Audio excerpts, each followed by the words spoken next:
Kawan-kawanku, selamat berjumpa. Sudah kangen, sudah rindu. Kali ini, hari ini, ayo kita ngobrol lagi. Tiada hari tanpa ngobrol bersama Mama Ira di Ira Maya Sofaril. Yeay, asik. Banyak terima kasih. Subscriber Mama Ira terus bertambah. Terima kasih yang sudah subscribe. Terima kasih juga sahabat-sahabat setia yang selalu menyaksikan Ira Maya Sofaril dimanapun berada. Hai, thank you, terima kasih. Mama Ira pengen cium satu-satu. Baiklah kalau gitu saya sapa semuanya. Assalamualaikum warahmatullahi wabarakatuh. Bapak, Ibu, Sis, dan anak-anak Mama. Halo. Hari ini kita mau ngobrol lagi tentang sesuatu yang sering terjadi di antara kita. Apa ya kira-kira Mama Ira? Topiknya menarik ya. Begini, biasanya ya kalau kita memiliki seorang teman atau kenalan ya, secara materi boleh dikatakan sangat berkecukupan gitu ya. Tapi ternyata di balik materi yang sudah membuat dirinya merasa super nyaman hidupnya, dia itu merasakan kesepian. Bisa nggak sih begitu? Ya bisa. Ternyata materi itu tidak bisa menjamin hidup kita akan selalu bahagia. Kita buktiin yuk. Oke, 5 tanda orang yang suka hidup mewah tapi hatinya kesepian. 5 tanda. Mari. Yang pertama, flexing di medsos secara berlebihan. Nah, tipenya orang seperti ini paling senang cari validasi eksternal. Gitu ya, karena dia nggak tahu apa yang harus dilakukan, semuanya udah dia miliki, gimana caranya biar dia tetap eksis, ya, dengan cara cari validasi, ya, di medsosnya dia mau di mana saja, any kind of medsos, gitu ya, yang malah menambah, ya, rasa sepinya, believe it or not, gitu ya. Jadi kalau misalnya ada tipe orang yang, wah, kalau kita lihat secara materi sudah berkecukupan gitu ya, tapi kok kayaknya dia tuh sering banget tampil di medsos gitu ya, terus dia flexing gitu ya, dia memperlihatkan bahwa dia memiliki ini itu, tapi belum tentu itu semua membuat dia bahagia. Iya kan, suka miris ya gitu. Tapi ini paling bahaya. Justru dengan cara dia memberikan eksistensinya dengan cara validasi di berbagai media, hatinya itu semakin kosong. Oke, berikutnya. Materi banyak sama dengan bahagia. Itu sebetulnya satu pertanyaan, ya. Apakah betul dengan cara materi banyak kita sudah merasakan bahagia? Ya, kalau orang dulu bilang kita hidup dalam sangkar burung emas. Tapi terkungkung gitu ya. Padahal materinya tuh banyak banget. Punya ini itu, nggak usah mikir mau melakukan apapun karena semuanya sudah ada uang. Ya, nah, berarti kalau materi banyak sama dengan bahagia itu betul atau tidak? Betul saja, tapi semu. Ya tadi Mama Ira sampaikan, semua bisa dipenuhi. Ya, apa saja bisa dilakukan, mau beli ini, itu mau pergi kemana aja gitu ya. Mungkin bahagianya sesaat, makanya kita bilang bahagianya itu semu, ya. Oke, menghindari introspeksi diri karena takut hadapi kenyataan bahwa bahagia yang sebenarnya itu bukan materi. Jadi dia tuh sebetulnya sudah sadar sepenuhnya bahwa materi tidak bisa menjamin kebahagiaan dirinya. Gitu ya. Tapi apalagi yang bisa dia lakukan selain dia coba menghamburkan apa yang dia miliki dari segi materinya gitu. Mungkin ya sudahlah gitu. Saya mungkin cuma bisa bahagia dengan cara ini gitu. Hatinya hampa. Ya. Oke.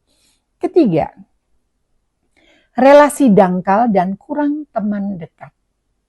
Biasanya orang-orang yang sudah nyaman atau comfort zone-nya sudah oke di sebagian orang yang memiliki harta kekayaan yang berlebihan atau di atas rata-rata gitu ya. Biasanya circle-nya itu based on dari lingkungan terdekat dia aja. Jadi circle permainannya tuh ya dia lagi gitu. Ya, jadi 4L, lo lagi. Yang dia merasa bahwa ya sudah nyamannya dengan orang-orang yang sekeliling dia itu merasa bahwa selevel lah gitu. Ya, atau masing-masing saling tahu lah gitu ya bahwa oke, gue punya, lo juga punya, ya udah gitu. Terus apalagi yang dilakukan gitu ya. Jadi nggak ada sesuatu yang menarik, tidak ada tantangan dalam pergaulannya. Jadi misalnya kalau ada komunitas ya, oh ya udah itu tuh lagi gitu ya. Dia orang-orang yang merasa dirinya the have gitu, mereka pilihan gitu. Jadi kalau ada satu pertemuan, entah itu arisan, entah itu gathering, entah itu cuma mau makan-makan, ngopi-ngopi aja, pasti yang datang itu lagi. Ya, karena buat dia merasa bahwa ya sudah, aku eksis di antara mereka, aku tidak butuh lagi validasi dan mereka tahu kalau aku ini memang berlebih, aku serba cukup gitu. Tapi apakah dia sudah bahagia? Nah, mereka mungkin ketawa-ketawa. Tapi di antara mereka semua itu, apakah semuanya menjamin bahwa dirinya bahagia? Ya, menarik. Hidup glamor ya sama sekali tidak memberikan dukungan yang dibutuhkan dalam kesulitan hidup. Jadi hidup glamor itu tidak bisa menjamin memberikan dukungan yang dibutuhkan dalam menghadapi kesulitan hidup. Ya. Setiap manusia itu memiliki masalah, memiliki ujian dalam hidupnya, gitu ya. Tapi dengan cara apa dia menutupi semuanya? Ya, menutupi segala macam bentuk kesulitan ya, apakah kesulitan kehidupan pribadinya, pekerjaannya, keluarga besarnya dan lain sebagainya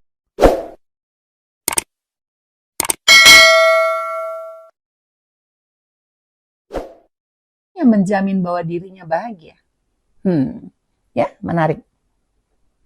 Hidup glamor ya sama sekali tidak memberikan dukungan yang dibutuhkan dalam kesulitan hidup. Jadi hidup glamor itu tidak bisa menjamin memberikan dukungan yang dibutuhkan dalam menghadapi kesulitan hidup.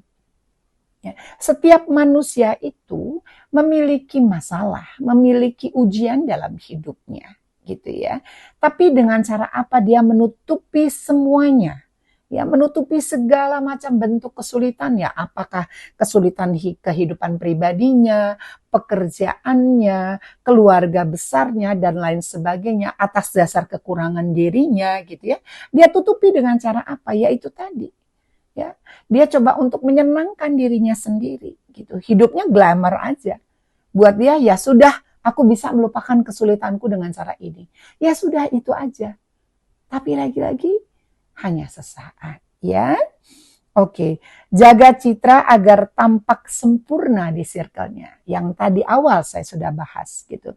Jadi kalau lagi ketemuan, hai, halo, ini, oh iya, ya menunjukkan apa namanya apa kemampuan dia untuk selalu menutupi gitu ya. Dia jago sekali berdrama ria gitu ya.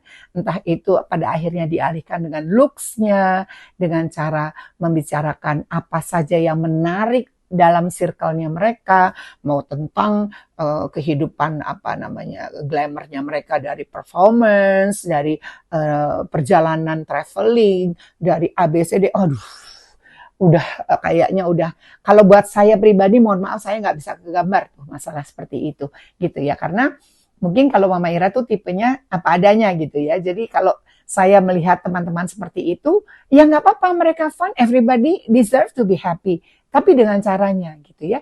Happy-nya seperti apa? Itu yang dipertanyakan. Apakah dengan materi yang berlebihan sudah pasti menjamin diri kita bahagia? Ini poin yang tadi kita bahas dan akan saya teruskan ya.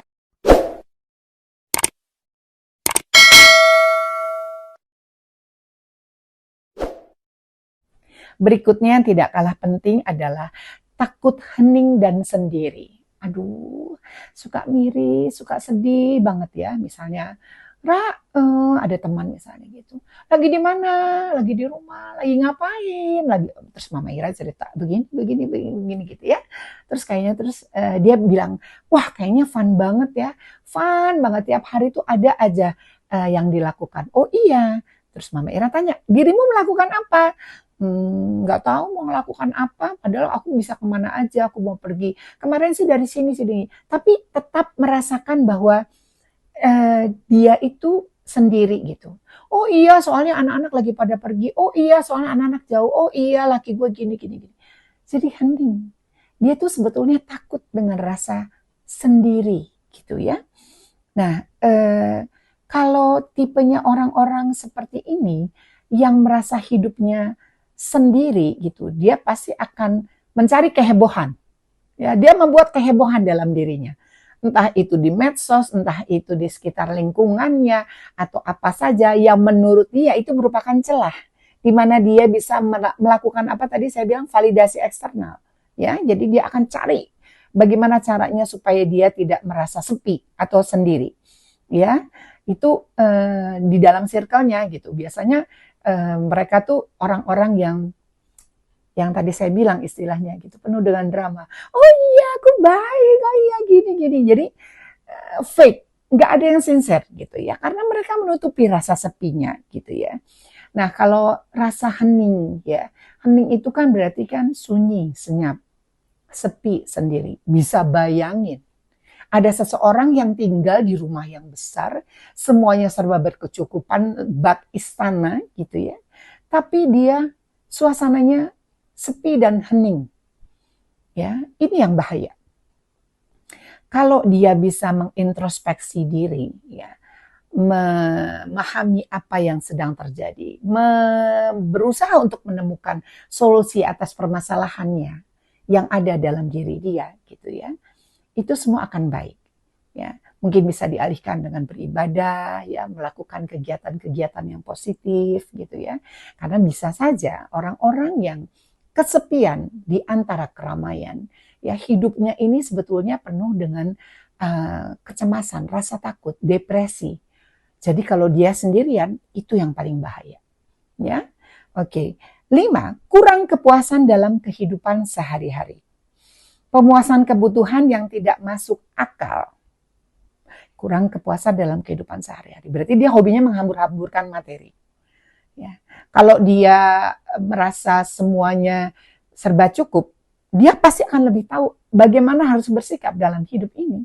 Bagaimana dia bisa memanfaatkan keadaan yang sudah oke menjadi lebih bagus gitu ya. Nah, ini pemuasan kebutuhannya tidak masuk akal. Jadi dia ya udahlah, ngapain sih sekarang? Gue ngapain lagi nih gitu ya, ada istilahnya. Ya udahlah shopping. Ya udah tiba-tiba ya udahlah beli mobil. Tiba-tiba pengen sesuatu, mau jalan-jalan ke mall, ya udah beli aja. Hari ini pokoknya gue mau belanja, nyenengin diri gue sendiri. Agak miris ya. Oke. Lelah emosional dan mentalnya rapuh. Tipikal orang-orang yang lelah emosionalnya dan mentalnya rapuh pasti memiliki masalah dalam hidupnya. Ya, terutama kehidupan pribadinya dia. Jadi semua dialihkan secara materi saja. Ya, daripada mikirin pasangan yang begini, daripada mikirin anak gue yang gini, ini, pokoknya 1000 alasan. Ya. Dia sudah tidak kuat untuk menghadapi semuanya sebetulnya. Kenapa? Karena tidak memiliki dasar keimanan yang kuat.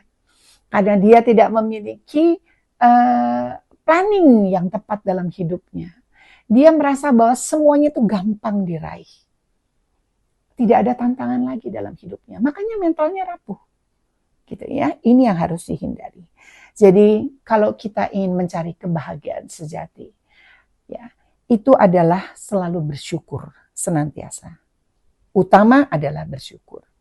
Ya. Kedua, relasi yang mendalam. Jadi kalau kita bisa menjalin hubungan yang baik ya secara internal eksternal kita bisa menempatkan diri dalam segala situasi dan kondisi, memiliki rancangan masa depan yang gemilang ya, ada usaha memperkuat mental kita ya dalam meraih segala cita-cita itu pasti ya orang-orang yang memiliki relasi dalam ini kebahagiaannya itu terasa lebih hakiki, ya, merasa punya banyak teman, ya, tidak sendiri. Dan yang terakhir adalah ketenangan hati. Ini urusannya adalah secara vertikal, ya, kepada yang di atas, dan horizontal kepada semua orang-orang yang kita sayangi, semua orang-orang yang ada di sekeliling kita. Mari kita rangkul, ya, kita penuhi dengan limpahan kasih sayang, ya, saling mengisi satu dengan yang lain. Oke? Yuk, Bapak Ibu semuanya, anak-anak Mama, hari ini mudah-mudahan pembahasan kita, obrolan kita jarak jauh ini bisa bermanfaat untuk semuanya. Ya, jadi sekali lagi kita boleh bekerja, kita boleh mencari uang, kita boleh mengumpulkan materi, selama materi atau uang itu tidak menjadi dewa buat kita. Kita yang harus atur uang itu. Ya, jangan pernah mendewakan uang. Jangan pernah mengatakan materi di atas segalanya. Hati yang akan bicara, dan itu adalah kunci kehidupan kita untuk meraih kebahagiaan sejati. Baik, terima kasih. Jangan lupa subscribe, like, comment, and share. Ira Maya Sofaril, because this is real. Wassalamualaikum warahmatullahi wabarakatuh.